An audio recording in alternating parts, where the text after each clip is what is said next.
Hello ಗೆಳೆಯರೇ, welcome to S ಪಿಚಿನ್ Kannada channel.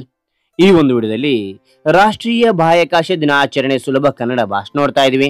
ಈ ಒಂದು ಭಾಷಣ ಅಂತಕ್ಕಂಥ ಇಷ್ಟವಾಯ್ತಾ? ಇಷ್ಟವಾದ್ರೆ ಒಂದು ಲೈಕ್ ನೀಡಿ. ಒಂದು ಲೈಕ್ ಅನೇಕ ವಿಡಿಯೋ ತೆಲುಗು ಪ್ರೋತ್ಸಾಹ ತುಂಬ ಸಿಗುತ್ತೆ. ಇನ್ನೊಬ್ರಿಗೂ ಶೇರ್ ಮಾಡಿ, ಇನ್ನೊಬ್ರು ಚಾನಲ್ ಸಾಧ್ಯ ಇಂಥ ಅನೇಕ ವಿಡಿಯೋ ಚಾನಲ್ ಸಬ್ಸ್ಕ್ರೈಬ್ ಆಗಿ. ಹಾಗಾದ್ರೆ ಈ ಒಂದು ಭಾಷಣ ನೋಡ್ತೋಣವಾ? ಈ ಸುಂದರ ಸಭೆಯಲ್ಲಿ ಆಸೀನರಾಗಿರುವ ಗಣ್ಯರೇ, ಶಿಕ್ಷಕರೇ, ಪೋಷಕರೇ ಹಾಗೂ ನನ್ನ ಗೆಳೆಯರೆಲ್ಲರಿಗೂ ಶುಭೋದಯ. ಇಂದು ಎಲ್ಲರಿಗೂ ತಿಳಿದಿರುವಂತೆ ರಾಷ್ಟ್ರೀಯ ಬಾಹ್ಯಾಕಾಶ ದಿನ. ಈ ದಿನದ ಕುರಿತು ಮಾತನಾಡಲು ಬಯಸುತ್ತೇನೆ.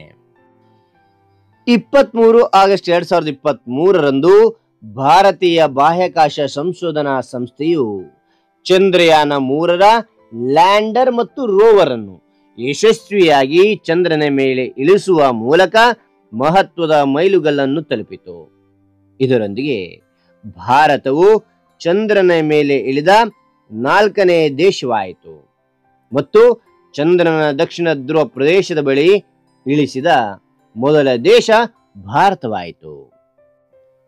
ಪ್ರಜ್ಞಾನ್ ರೋವರ್ ಅನ್ನು ಯಶಸ್ವಿಯಾಗಿ ನಿಯೋಜಿಸುವುದರ ಮೂಲಕ ಸಾಫ್ಟ್ ಲ್ಯಾಂಡಿಂಗ್ ಅನ್ನು ಅನುಸರಿಸಲಾಯಿತು.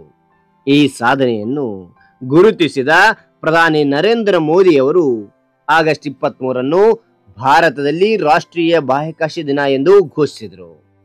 ಮೊದಲ ರಾಷ್ಟ್ರೀಯ ಬಾಹ್ಯಾಕಾಶ ದಿನವನ್ನು ಈ ದಿನ ಭಾರತಾದ್ಯಂತ ಆಚರಿಸಲಾಗುತ್ತದೆ.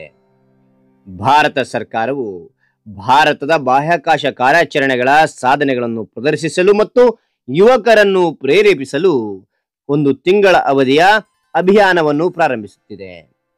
ಸಮಾಜ ಮತ್ತು ತಂತ್ರಜ್ಞಾನದ ಮೇಲೆ ಬಾಹ್ಯಾಕಾಶ ಪರಿಶೋಧನೆಯ ಮಹತ್ವದ ಪರಿಣಾಮಗಳನ್ನು ಎತ್ತಿ ತೋರಿಸುತ್ತದೆ ಎಂದು ತಿಳಿಸುತ್ತಾ ನನ್ನ ಈ ಭಾಷಣವನ್ನು ಮುಗಿಸುತ್ತೇನೆ. ಭಾರತಾಂಬೆಗೆ ಜಯವಾಗಲಿ. ಜೈ ಹಿಂದ್, ಜೈ ಭಾರತ್.